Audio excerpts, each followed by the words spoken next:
हर पीर से जुमेरात अपने पसंदीदा show live with Adil Shahzeb को यूट्यूब पर देखने के लिए डॉन न्यूज के ऑफिशियल यूट्यूब चैनल पर आएं और सब्सक्राइब करके बेल आइकॉन भी प्रेस करें।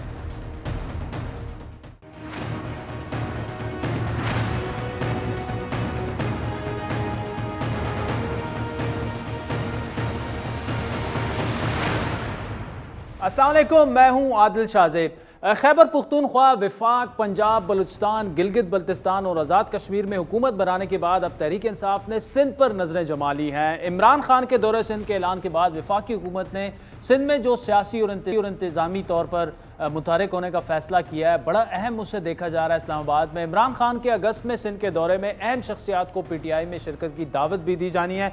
इसी हवाले से गुज़श्ता रोज़ इस्लामाबाद में इमरान खान की ज़ेर सदारत सिंध स्ट्रेटजी कमेटी का इजलास हुआ, जिसमें सिंध की सियासी सूरत हाल पर भी तबादला ख्याल हुआ।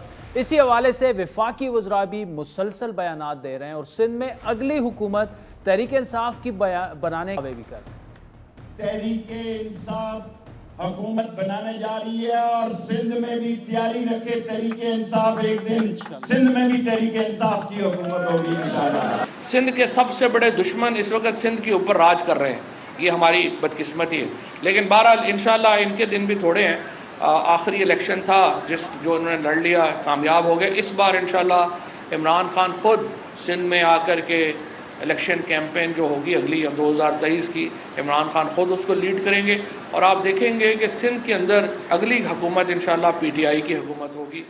अब नाज़रीन, गुज़श्ता दिनों सिंध की एक अहम सियासी शख्सियत जिन्हें हैवी वेट समझा जाता है, साबिक वज़ीर आला अरबाब गुलाम रहीम भी तहरीक इंसाफ में शामिल हो चुके हैं, जबकि अगले हफ्ते नए महीने के आगाज़ के साथ ही तहरीक इंसाफ की तरफ से सिंध में सियासी माजराई शुरू करने की मुकम्मल तैयारी है। इमरान खान की सिंध आमद के हवाले से वज़ीर इत्तलात सिंध नासिर हुसैन शाह ने एक ट्वीट की कि हम उन्हें खुशामदीद तो कहते हैं, इमरान खान जलसे करने आ रहे हैं, बस उनसे दरख्वास्त ये कि सिंध का मिजाज मुख्तलिफ है, ये सूफियों की सरजमीन है, यहाँ किसी की भी बदतहजीबी वाली ज़बान नहीं चलेगी। साथ में उन्होंने ये भी कहा कि अगर पीपल्स पार्टी को हराना है तो वोट की पर्ची से हराना पड़ेगा और भुट्टो जो है वो मीडिया ट्रायल करने से कहीं नहीं जाएगा, वो लोगों के दिलों में, सिंध के लोगों के दिलों में बसते हैं। अब तहरीक इंसाफ ने सिंध पर नज़रें तो जमा ली हैं, लेकिन सिंध के मैदान में पीपल्स पार्टी को हराना बड़ा मुश्किल भी होगा, क्योंकि अगर आज़ाद कश्मीर इंतखाबात के नताइज में पर नज़र डाली जाए तो एक बात वाज़ेह है कि बिलावल भुट्टो तहरीक इंसाफ और इमरान खान के लिए एक सियासी खतरा बनते जा रहे हैं और अहम कौमी मामलात पर इस्टेब्लिशमेंट के लिए भी वो काबिल कबूल है।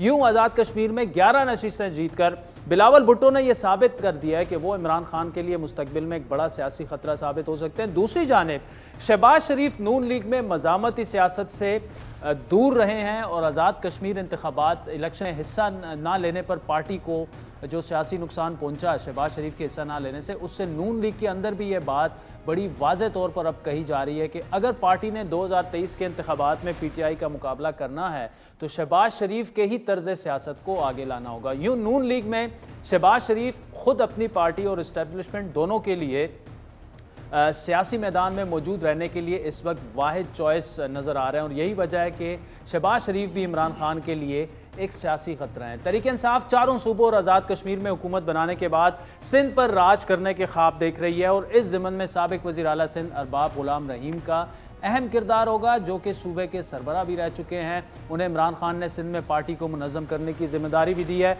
और ख़ुद अरबाब गुलाम रहीम भी ये समझते हैं कि सूबे में बहुत जल्द बड़ी खुशखबरियाँ सुनने को मिलेंगी। वज़ीर-ए-आज़म ने अरबाब गुलाम रहीम को पॉलिटिकल अफेयर सिंध पर मामला ख़ुसूसी बनाने का फैसला भी कर लिया है।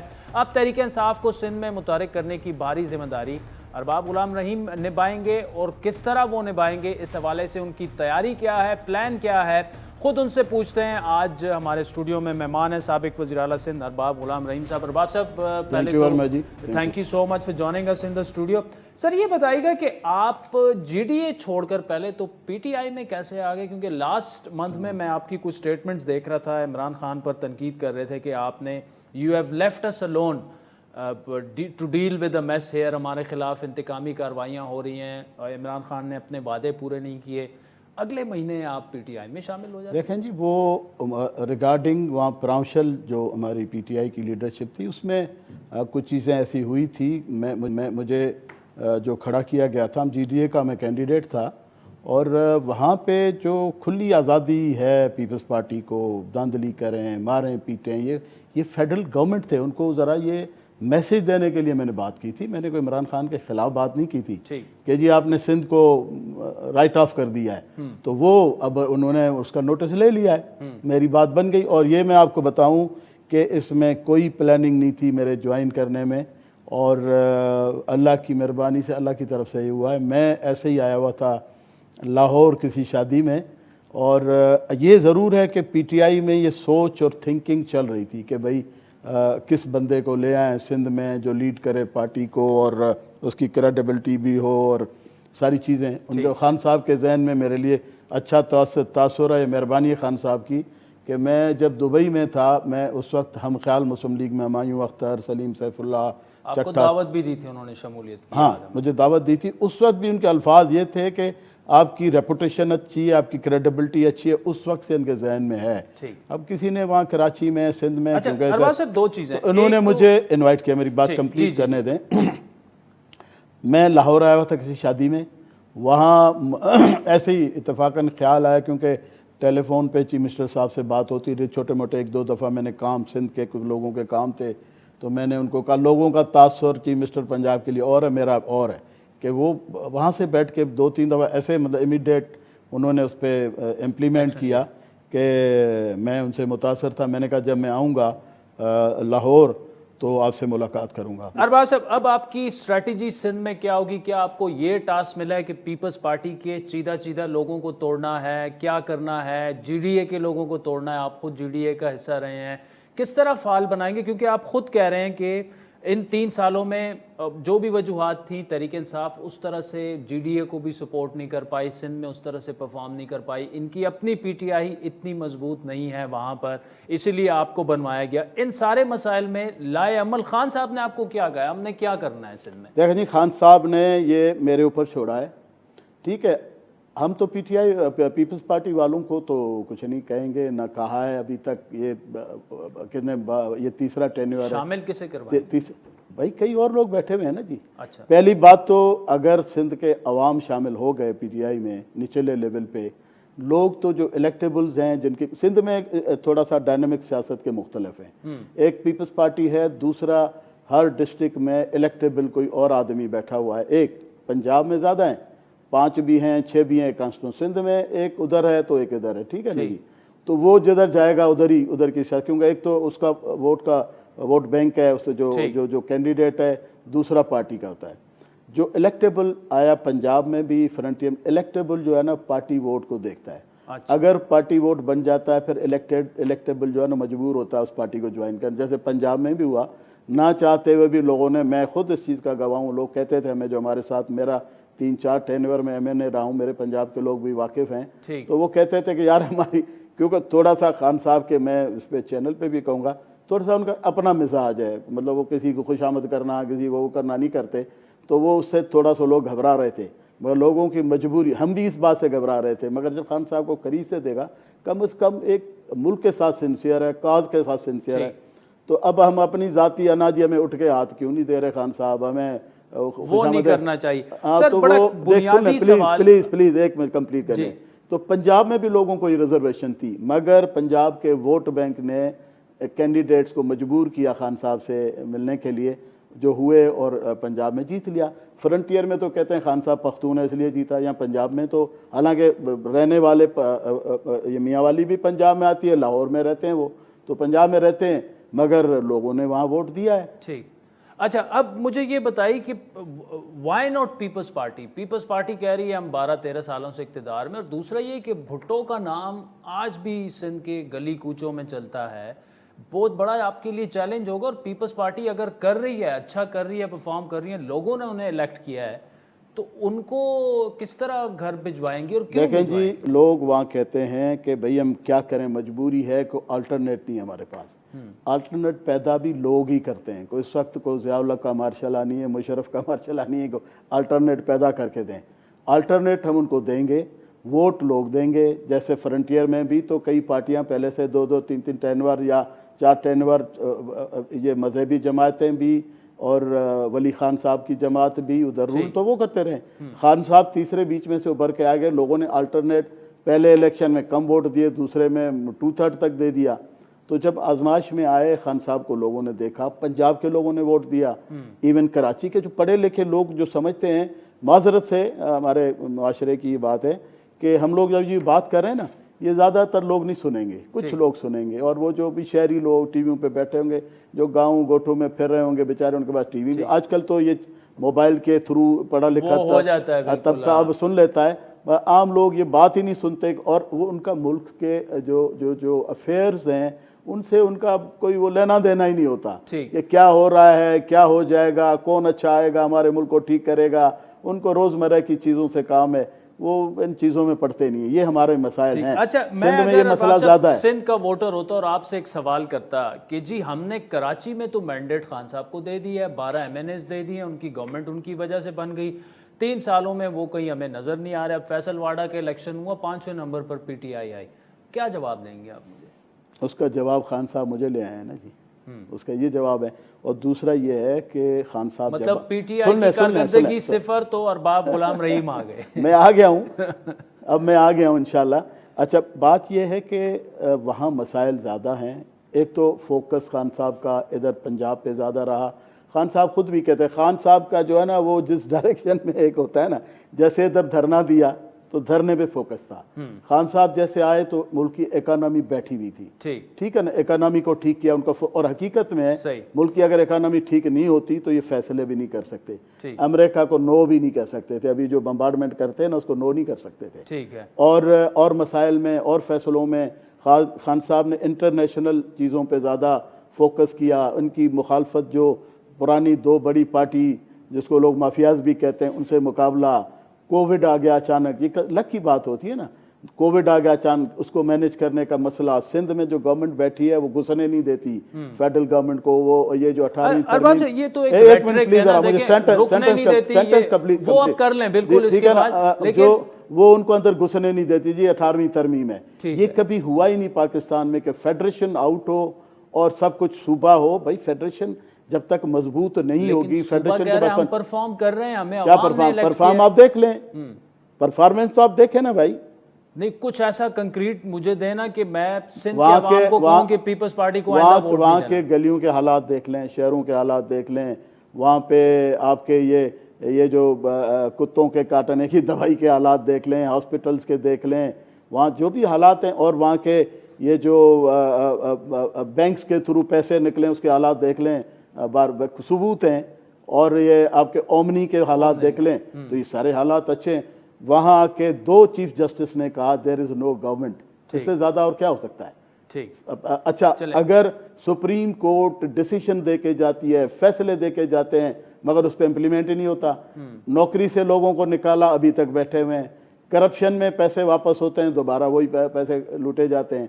तो इससे ज्यादा तो ये मुकदमा आप रखेंगे सिंध के अवाम के सामने। नाजरीन, अरबाब गुलाम रहीम साहब मौजूद थे जो कि अब PTI के करता आपके सामने रख रहा हूं, ठीक है, करता धरता होंगे। वक्त हुए चाहता है एक ब्रेक का, जिसके बाद अरबाब साहब ने जो सवालात उठाए खुसूसन पीपल्स पार्टी की परफॉर्मेंस के हवाले से, मुशीर इत्तलात मुर्तज़ा वहाब साहब हमें ज्वाइन करेंगे। उनसे पूछेंगे कि आपने इन 12 सालों में अवाम के लिए क्या किया। और एक और एतराज़ ये भी है कि 60-65 कुत्तों के काटने के केसेस होते हैं, ये आज साबिक मेयर कराची मुस्तफ़ा कमाल ने कहा। तो इनसे पूछेंगे कि आप क्या वहाँ पे जो कुत्ते काटते हैं उनको भी मैनेज नहीं कर सकते। मुर्तज़ा वहाब साहब से ये चैलेंजिंग सवाल पूछेंगे हमारे साथ।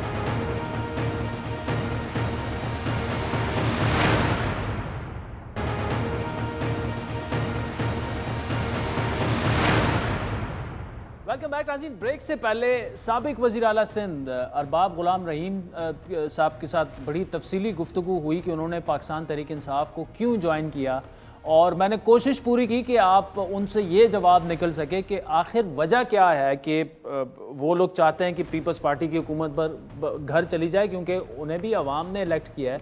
अगर आप परफॉर्मेंस पे बात करें तो परफॉर्मेंस में उन्होंने जो कहा कि जी ओमनी ग्रुप के अकाउंट हैं, करप्शन है, गलियाँ ठीक नहीं हैं, कुत्तों के काटने की वैक्सीन नहीं है, ये सारी चीज़ें मैं रखूँगा। मुर्तज़ा वहाब साहब जो हैं बड़े एक वाइब्रेंट पॉलिटिकल वर्कर हैं, पीपल्स पार्टी के मुशीर भी हैं, वज़ीर आला सिंध के। मुर्तज़ा वहाब साहब, thank you so much for joining us.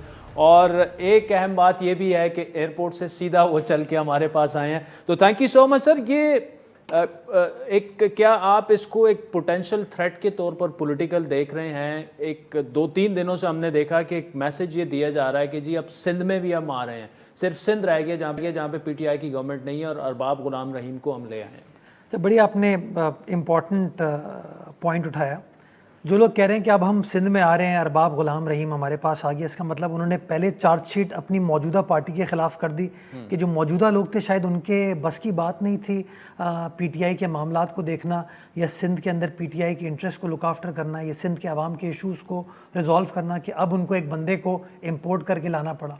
अब वो शख्स आ रहा है जिसको 2018 के इलेक्शन में थरपारकर, जिसका होम ज़िला जिसको कहा जाता है, जिसके अंदर कहा जाता है कि वो किंग ऑफ थर था, वहाँ से पाकिस्तान पीपल्स पार्टी ने उसको शिकस्त दी। बड़े लोगों ने कहा कि जी शायद ये अचंभे वाली बात होगी, तो मौसूफ फिर अभी रिसेंटली बाई इलेक्शन उमरकोट से लड़ा उन्होंने पाकिस्तान पीपल्स पार्टी के एक नौजवान लीडर के ख़िलाफ़, अगेन बाई इलेक्शन में हार गए। तो मैं समझता हूँ कि जो इलेक्टोरल पॉलिटिक्स होती है उसके अंदर नंबर्स मैटर करते हैं, और अरबाब गुलाम रहीम साहब शायद 2002-2003 में रेलिवेंट थे, अब वो बिल्कुल रेलिवेंट नहीं है। 2002 का आपको याद है, एक हाइब्रिड ज़माना था, परवेज़ मुशर्रफ का दौर था, पीपल्स पार्टी को स्टाइफल करने के लिए एक हाइब्रिड रिजीम को सूबा सिंध में क्रिएट किया गया था, इसलिए अरबाब गुलाम रहीम साहब वहाँ तक पहुँच गए थे, अदरवाइज उनकी कोई हैसियत नहीं है। वैसे ये सवाल मैंने उनके सामने रखा और उसका जवाब भी मैं आपको बता देता हूँ कि यार इसका मतलब 3 साल में उन्होंने कुछ नहीं किया। तो अगर मैं वोटर हूँ सिंध का, मैं आपसे पूछूंगा कि मैंने तो पीटीआई को कराची में 12 MNAs की सीटें दी हैं, पीटीआई ने क्या किया? 14। तो उन्होंने कहा जी उसका जवाब है अरबाब गुलाम रहीम, तो उन्होंने तो वहां से बिल्कुल पीटीआई को खुद ही माइनस कर दिया। लेकिन वो एक बात, एक सिर्फ चीज जैसे होता है ना, पीटीआई किसी और लीडर से बात करें तो कहते हैं हर सवाल का जवाब है इमरान खान, कोई और जवाब नहीं है उनके पास। अब वो एक नई चीज़ आ गई है कि सिंध में अरबाब गुलाम रहीम, तो क्या हलीम आदिल शेख साहब के ऊपर चार्जशीट है, फिरदौस शमीम नकवी के ऊपर चार्जशीट है, इमरान इस्माइल साहब, अली जैदी, फैसल वाडा, यू नेम इट, इतने सारे जो लोग इनके घूमते हैं उन सबके खिलाफ चार्जशीट खुद कर दी है पीटीआई ने कि हाँ अब शायद उनके पास कुछ। अच्छा, अरबाब साहब से मैंने 2-3 दफ़ा ये पूछा, मैंने कहा आप बताएं तो सही पीपल्स पार्टी की कारकर्दगी, तो उन्होंने कहा जी सिंध का जो वोटर है वो इस वक्त खौफ में है, नाराज़ है, उनके पास ऑप्शन नहीं है पीपल्स पार्टी के खिलाफ को किसके साथ खड़े हों, तो इसीलिए हम सामने आ रहे हैं। फिर आज जो मुस्तफ़ा कमाल साहब ने प्रेस कॉन्फ्रेंसेस वो अक्सर करते रहते हैं, उन्होंने कहा जी आप लोगों ने सिंध में रियासत के अंदर रियासत बनाई हुई है। दूसरा वो दावा ये कर रहे हैं कि 65 अफराद को रोज़ाना कुत्ते काट रहे हैं और आपके पास वैक्सीन तक नहीं है और आप 12 सालों से इस सूबे को वो कर रहे हैं, लीड कर रहे हैं। ये 2 मुख्तलिफ इशूज़ हैं। पहले अरबाब साहब की बात कर लें तो खौफ की फ़िज़ा सूबा सिंध में थी, लेकिन अल्हम्दुलिल्लाह खौफ की फ़िज़ा नहीं है। और जब भी आवाम अपना जमहूरी हक़ सही तरीके से इस्तेमाल करती है, और वो जमहूरी हक़ इस तरीके से इस्तेमाल किया जा रहा है कि आपने देखा कि जितने भी अरबाब गुलाम रहीम टाइप पॉलिटिकल लीडर्स थे उनको सिंध की आवाम ने एक बार नहीं पिछले 4-5 इलेक्शन में कंसेक्यूटिवली रिजेक्ट किया है। और कराची शहर जिससे मुस्तफ़ा कमाल साहब का ताल्लुक़ है, वहाँ पे अगेन आप देख सकते हैं कि मुस्तफ़ा कमाल साहब की अपनी क्या इस वक्त एग्जिस्टेंस है, वो एग्जिस्ट करते हैं नहीं करते हैं, मुत्तहिदा कौमी मूवमेंट एग्जिस्ट करती है नहीं करती, पाकिस्तान तहरीक इंसाफ जिसको 2018 में 14 सीटें कराची वालों ने दी थी, क्या वो भी अब एग्जिस्ट करती है कि नहीं करती? चूँकि कराची के जो पिछले 2 बाई इलेक्शन हुए, चाहे वो मलीर का इलेक्शन हुआ, चाहे वो फैसल वाडा वाली सीट का बल्दिया टाउन को, दोनों सीटों पे भरपूर तरीके से MQM को भी रिजेक्ट किया गया, पीटीआई को भी रिजेक्ट किया गया, और मुस्तफ़ा कमाल साहब तो खुद बल्दिया टाउन वाले इलेक्शन में थे, उनको भी बल्दिया टाउन की आवाम ने रिजेक्ट किया। तो नेचुरली लोग देख रहे हैं कि People's Party is the option. कहीं ना कहीं वो पीटी के काम से मुतासिर हैं, तभी वो पीपल्स पार्टी की तरफ देख रहे हैं। कहीं ना कहीं वो पीटीआई से या दूसरे ऑप्शन से मायूस हैं, इसलिए वो पाकिस्तान पीपल्स पार्टी की तरफ देख रहे हैं। मैं अरबाब साहब को सिर्फ एक जवाब देना चाहूँगा, किसी भी आप पॉलिटिकल तालिब इल्म से पूछिएगा कि 2002 में जब इलेक्शन हुआ थर के ज़िले में, तो पीपल्स पार्टी के पास 1 सीट नहीं थी। 2008 में इलेक्शन हुआ, पीपल्स पार्टी के पास 1 सीट नहीं थी। 2018 के इंतखाबात में पाकिस्तान पीपल्स पार्टी ने 4 में से 3 सूबाई असम्बली की नशस्तें, 2 कौमी असम्बली की नशस्तें जीती हैं। ये शो करता है कि परफॉर्मेंस के ऊपर वोट पड़ा है, थर की आवाम हमसे खुश है इसलिए वोट दिया, अरबाब साहब को ने रिजेक्ट किया।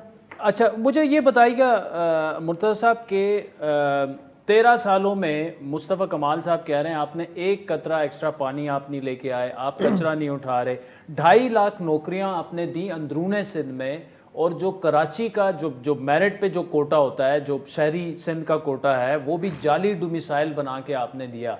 ये बातें क्यों बार बार आ रही हैं? इसमें कुछ तो वेटेज होगी ना। मुस्तफ़ा कमाल साहब की कोर्ट की हियरिंग थी शायद, मेरे ख्याल में वो कोर्ट की हियरिंग होती है तो कुछ ना कुछ उनको अपनी एग्जिस्टेंस के लिए बयानबाजी करनी होती है, तो वो बयान में अगर आके कहेंगे आदिल शादेब अच्छा आदमी है, मुर्तज़ा वहाब अच्छा आदमी है, तो मेरे ख्याल में आपका टीवी भी उनको कवर नहीं करेगा। तो नेचुरली अपने आप को रेलिवेंट बनाने के लिए इस तरह की बात की जाती है। अगर उनकी बातों में फोकियत होती, उनकी बातों में रेलिवेंस होती, तो कहीं ना कहीं कराची की आवाम ने उस रेलिवेंस को अपने वोट के जरिए दिखाया होता। 2018 में आपको याद होगा मुस्तफ़ा कमाल साहब ने दावा किया था कि मैं स्वीप करूंगा, एक सीट नहीं मिली। अभी 2021 के बाई इलेक्शन में खुद मैदान में उतरे कि जी मैं बताऊंगा कि मैं आई एम दी ऑल्टरनेट। आपने देख लिया कि उनको वोट नहीं पड़ा। अच्छा, जो अब हम हमारे ऊपर इल्ज़ाम लगाते हैं, उन 13 सालों में 5 साल तो हमारे साथ बैठे करेंगे। एक छोटी सी ब्रेक ले लूं नाज़रीन, ब्रेक के बाद तो आप साहब से गुफ्तगू जारी रखें।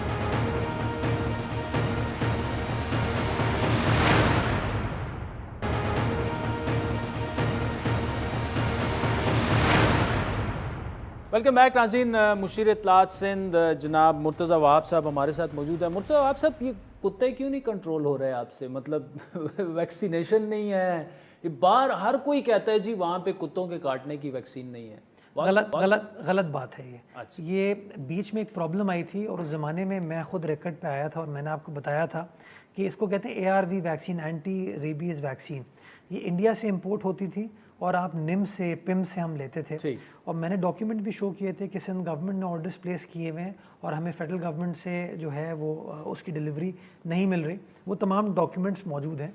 उस ज़माने में एक इशू था, ये दिस इज़ अर्ली 2018, लेकिन इस वक्त जो है कोई इस तरह की वैक्सीन की शॉर्टेज नहीं, वैक्सीन अवेलेबल है। हर डिस्ट्रिक्ट के जो हेडक्वार्टर हॉस्पिटल्स हैं उसमें अवेलेबल है, और अल्लाह ना करे अगर इस तरह कोई वाक़या होता है तो वो लगाई जाती है। किसी को कुत्ता काट ले तो आपको कॉल करें। आप बार बार मुस्कुरा रहे हैं, मतलब आप मुझे चाह रहे हैं कि मैं कुछ कुत्तों के बारे में बात करूं, लेकिन मैं अवॉइड करना चाहता हूं। Let's look at more serious thing. अच्छा मुर्तज़ा साहब, कराची के एडमिनिस्ट्रेटर वाला इशू हुआ कि जी एक सिविलियन एडमिनिस्ट्रेटर ऐसा होना चाहिए जो जिसकी पॉलिटिकल एफिलिएशन ना हो, पहले भी इसी तरह रहा है क्योंकि, और कराची में वैसे भी स्टेक होल्डर्स काफ़ी ज़्यादा हैं, तो क्या फैसला हो चुका है, पार्टी ने आपको ही बनाना है? अब आप मुस्कुरा रहे हैं तो इसका जवाब तो बेहतर यही है कि आप वक्त आने पे पता चल जाएगा।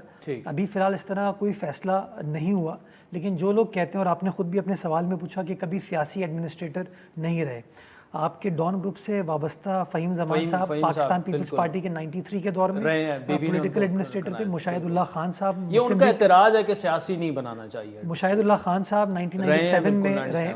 मैं समझता हूँ, देखें डिलीवरेंस जो है वो सियासत का हिस्सा है। मुझे अजीब ये सियासी लोग नज़र आते हैं PTI के, जो कह रहे हैं कि नहीं, जो सबसे बड़ा कराची का सियासी ओहदा है वो किसी सियासी शख्स को ना मिले। मैं समझता हूँ जो आपने कहा ना, कराची के पॉलिटिकल स्टेक होल्डर्स बहुत सारे हैं। असल प्रॉब्लम कराची के अंदर ये रहा कि कराची के अंदर हमेशा हर किसी ने इम्पेडिमेंट्स क्रिएट करने की कोशिश की। अगर लोकल गवर्नमेंट और प्रोविंशियल गवर्नमेंट मिलकर इन कंसनेंस काम करेगी तो मैं समझता हूँ ज़्यादा बेहतर तरीके से डिलीवरेंस हो पाएगी। और मैं समझता हूँ कराची वालों से अगर आप पूछेंगे पिछले 6-7 महीने में जब से इलेक्टेड लोकल गवर्नमेंट गई है, वो मेयर जो कहते थे कि इख्तियारात नहीं है वो गए हैं, तो आपको डिलीवरेंस में बेहतरी नजर आई है। दूसरी मैं गुजारिश एक और करना चाहूँगा कि पिछले 4 साल आपने सिर्फ एक चीज़ सुनी कि मेयर जो है वो इख्तियारात नहीं है उसके पास, लोकल गवर्नमेंट का निज़ाम के अंदर कोई इख्तियार नहीं है।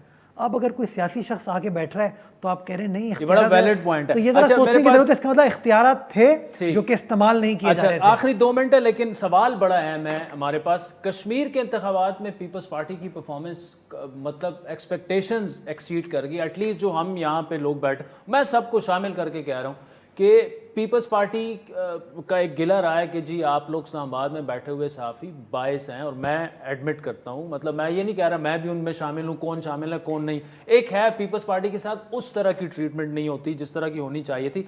हुआ क्या ये इतनी एक्सपेक्ट कर रहे थे आप कि इतनी सीटें हमारी आ जाएंगी? और देखिए मैं समझता हूँ गुरूर जो है ना वो बड़ा ख़तरनाक चीज़ है, और आपको याद होगा इलेक्शन से पहले पीटीआई के तर्जुमानों ने, वुज़रा ने कहा था कि पीपल्स पार्टी के पास तो उम्मीदवार ही नहीं है।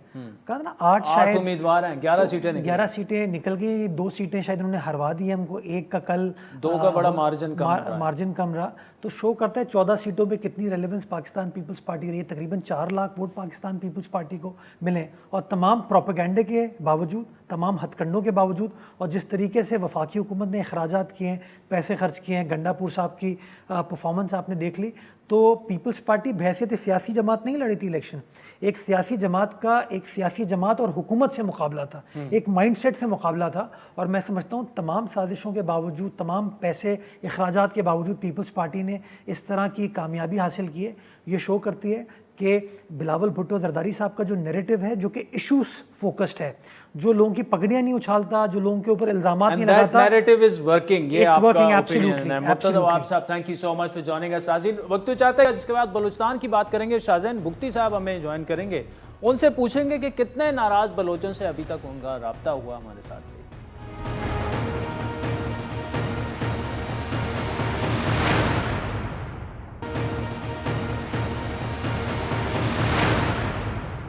मैं वैसे सोच रहा हूं इनसे भी बात करने का। हो सकता है कि इनको पुराने ज़माने में रंजे हों और इस्तेमाल भी हों, दूसरे मुल्कों से हिंदुस्तान इनको इस्तेमाल करे इंतशार फैलाने के लिए, लेकिन अब तो वो नहीं है हालात। वेलकम बैक नाज़रीन। रवा माह के आगाज़ में 5 जुलाई को वज़ीर-ए-आज़म इमरान खान ने बलूचिस्तान में अमन के क़याम के हवाले से अहम फैसला किया कि नाराज़ बलोचों से बातचीत की जाएगी। इरादा उन्होंने जाहिर किया और मेंबर कौमी असम्बली शाहज़ैन बुख्ती को अहम टास्क दिया था। गुज़श्ता 15 सालों के दौरान ये चौथी हुकूमत है जिसने इस ख्वाहिश का इज़हार किया, और साथ ही 7 जुलाई को इस मकसद के लिए नवाब अकबर बुख्ती के पोते शाहज़ैन बुख्ती को जिम्मेदारी सौंपते हुए उन्हें महसूसी बराए हम आंगी बलूचिस्तान बना दिया। लेकिन शाहज़ैन बुख्ती की नामजदगी के साथ ही सवालात खड़े हो गए। खुद बलूचिस्तान की सियासी क़यादत ने शाहज़ैन के हवाले से ये सवालात उठाए कि बलूचिस्तान के अंदर जिन लोगों से बात करनी है उनसे ना तो शाहज़ैन बुख्ती के ताल्लुकात अच्छे हैं, ना ही उनका वहाँ कोई असर रसूख है। इस सूरत हाल में एतराज़ करने वाले बलोच रहनुमाओं ने हुकूमती बयानात को सिर्फ ऐलानात करार दिया। साबिक वज़ीर आला बलूचिस्तान डॉक्टर अब्दुल मालिक बलोच हों या बलूचिस्तान नेशनल पार्टी के सरबराह साबिक वज़ीर आला सरदार अख्तर जान मैंगल ने भी हमारे ही प्रोग्राम में जो कहा था आपके सामने रखा। मैं समझता हूं कि इस मसले का हल सियासी क़यादत के पास नहीं है, इस मसले का हल अस्करी क़यादत के पास है। अस्करी क़यादत अगर कन्विंस है तो फिर वो किसी को भेज सकता है। मुज़ाकरात का इख्तियार असल में आदिल इनके पास है ही नहीं। मैं हमेशा कहता हूं कि इस खत्ते में जो 2 इलाके हैं उनके इख्तियारात हमेशा अस्करी कुव्वत और जिसको एस्टेब्लिशमेंट कहा जाता है उन्होंने अपने पास रखे। तो शाहज़ैन बुख्ती को उन्होंने मुशीर तैनात कर कर और ये टास्क दिया हुआ है। मेरे ख्याल में अब मैं ये नहीं कह सकता कि वो लोग जो बाहर बैठे हुए हैं वो उससे बात करने के लिए तैयार होंगे नहीं होंगे, उनका अपना वर्जन होगा। लेकिन यहाँ पर ग्राउंड जो रियलिटी है उसको तो पहले एक्सेप्ट करें आप। अगर वो वाकई अपने आप को आईनी वज़ीर आज़म समझते हैं तो उसके लिए किसी अस्करियत की इजाज़त नहीं थी। लेकिन फिर भी जब भी हम उससे मुलाकात करते थे। अब नाज़रीन, नाराज़ बलोचों को 2 ग्रुपों में बांटा जा सकता है। एक जो बाहर यूरोपीय ममालिक में मौजूद हैं, एक वो हैं जो पहाड़ों में बैठे हुए हैं। लेकिन इनमें से कोई भी शाहज़ैन बुख्ती साहब के साथ जो भी उनकी जब अपॉइंटमेंट हुई तो कोई अच्छा रद्द-ए-अमल उनकी तरफ से नहीं आया। इस वक्त खुद शाहज़ैन बुख्ती साहब हमारे साथ मौजूद हैं। बुख्ती साहब, थैंक यू। सबसे पहले तो ये बताइएगा कि जब हम नाराज़ बलोचों की बात करते हैं उसमें अल्लाह नज़र, जावेद मंगल हैं, खान अफकलात हैं, बरमदाग साहब हैं, हैर बियार हैं, उनमें से किसी के साथ क्या आपका कोई राब्ता हुआ? अगर राब्ता हुआ तो आपको जवाब क्या मिला? बिस्मिल्लाहिर्रहमानिर्रहीम। जहाँ तक आपने राब्ते की बात की है, माजी में आप देखिए कि जब राब्ते किए गए और बातचीत आके फ़ाइनल स्टेजेस पे पहुँची और उसके बाद हर चीज़ रुक सी गई, तो हम दोबारा उस गलती को दोहराना नहीं चाहते हैं। तो हम इस दफ़ा जो है पहले डिस्प्लेस्ड लोग जो हैं पूरे बलूचिस्तान के, ग़ालिबन जो हमारे पास तकरीबन 1.5 लाख लोगों का डाटा मौजूद है और बाकी पे हम काम कर रहे हैं। हमें जो याद पड़ता है कोई 1,80,000 से कुछ ऊपर या कुछ नीचे होंगे, तो हम डाटा सारा लेने की कोशिश कर रहे हैं। इसके अलावा मिसिंग पर्सनस हैं, और दूसरे जो लोग हैं जिन पे कोई मुकदमा दर्ज हुए थे इन दौरों पे, तो इनको हम एक दफ़ा सेटल डाउन करेंगे, उसके बाद हम बातचीत के अमल देखिए को आगे आईडी मामले पर शाहजहान साहब आप काम कर रहे हैं, वो हल भी हो जाएगा, लेकिन वज़ीर-ए-आज़म ने ऐलान किया था नाराज़ बलोचों से बात करने का, फिर इसी मकसद के लिए आपकी तैनाती हुई, लेकिन आप कह रहे हैं कि इस पर अब तक कोई काम नहीं हुआ। जी, मैं अभी आपसे वही जिक्र कर रहा हूँ कि प्राइम मिनिस्टर पाकिस्तान ने हमें ये ज़िम्मेदारी सौंपी है, तो हम अपनी कोशिश कर रहे हैं कि माजी की तरह ये बातचीत अमल आगे बढ़े, ना कि ख़त्म हो जाए। इसमें हमें कामयाबी मिले, सरज़मीन पाकिस्तान को कामयाबी मिले और यहाँ अमन व अमा को हम बेहतर कर सकें और पुरअमन पाकिस्तान और पुरअमन बलूचिस्तान हो सके, इसके लिए कोशिशें जारी हैं, जिसमें इनिशियली IDPs की आबादकारी, मिसिंग पर्सनस और जेल लोग जिनका मैंने जिक्र किया, इन इश्यूज़ को हम सॉर्ट आउट करने के बाद जाके बातचीत के अमल को आगे बढ़ाएंगे और it will put more weight to it. अगर हम इस तरह खाली याद चले जाएं और ज़ुबानी जमा खर्च करते रहें तो मैं नहीं समझता कि इसमें कोई फ़ायदा हम ले सकेंगे और वो माजी की तरह कुछ अर्सा बातचीत होगी और ख़त्म हो जाएगी। तो आई डाउट इट कि हमें उस तरफ जाना चाहिए। अच्छा, की तैनाती हुई, बड़ा एतराज़ ये उठा कि आपको ऐसे लोगों को मनाने का टास्क दिया गया जो आपके साथ बैठने के लिए नहीं तैयार, बात करने के लिए नहीं तैयार। अब आपकी तैनाती पर नाराज़ बलोचों की जानिब से जो रद्द-ए-अमल आया वो भी आपने देख लिया होगा, तो आप कैसे उन लोगों को मनाएंगे जो आपके साथ बैठने के लिए नहीं तैयार? देखिए, अगर आपके टाइज ना हो तो इसका क्या मतलब है कि आप बातचीत के अमल को आगे नहीं बढ़ा सकते हैं। मैं ख़ुद उस इलाके से हूँ जिस इलाके का ये मसला है, और बलूचिस्तान हो या फाटा हो, एक्स फाटा हो, KP हो, और इन इलाकों को मुझसे बेहतर कौन समझ सकता है, आप मुझे बताइए। सरदार अख्तर महंगल, मालिक बलोच जैसे लोग जो हैं हमारे प्रोग्राम में, जो उन्होंने कहा कि जी शाहजहान साहब जो भी करेंगे उसका कोई फ़ायदा नहीं, क्योंकि बलूचिस्तान के फैसले अस्करी क़यादत करेगी, उनके पास है, आपके पास कुछ नहीं है। जी, मेरे लिए हमारे सियासी दोस्त मोहतरम हैं, काबिल एहतराम हैं। जहाँ तक बात है कि अस्करी क़यादत की, तो मैं समझता हूँ कि इस टाइम गवर्नमेंट ऑफ पाकिस्तान जो भी फ़ैसला करेगी, अस्करी क़यादत हुकूमत के साथ खड़ी है और यकीनन उस पे इम्प्लीमेंट होगा। माजी में जो हुआ और जो नेगोशिएशंस रह गई, उसका तो ज़ाहिर है एक चीज़, गुजरा हुआ वक्त दोबारा वापस नहीं आता। ठीक है। मगर अच्छा, अभी मुझे जब बताइए होने जा शाहजहान रहा साहब, है, राज ये है कि 2 सालों से आप नाराज़ थे, इमरान खान साहब ने आपको वजारत देनी थी, अब वो आपको मिल गई। अगर ऐसा ही है तो फिर आपको IDPs का मामला ख़ुसूसी क्यों ना बना देते? क्योंकि आप बात तो IDPs की कर रहे हैं। अब इमरान खान साहब को नाराज़ बलोचों को मनाने का इतना बड़ा बयान देने की ज़रूरत ही पेश ना आती। फिर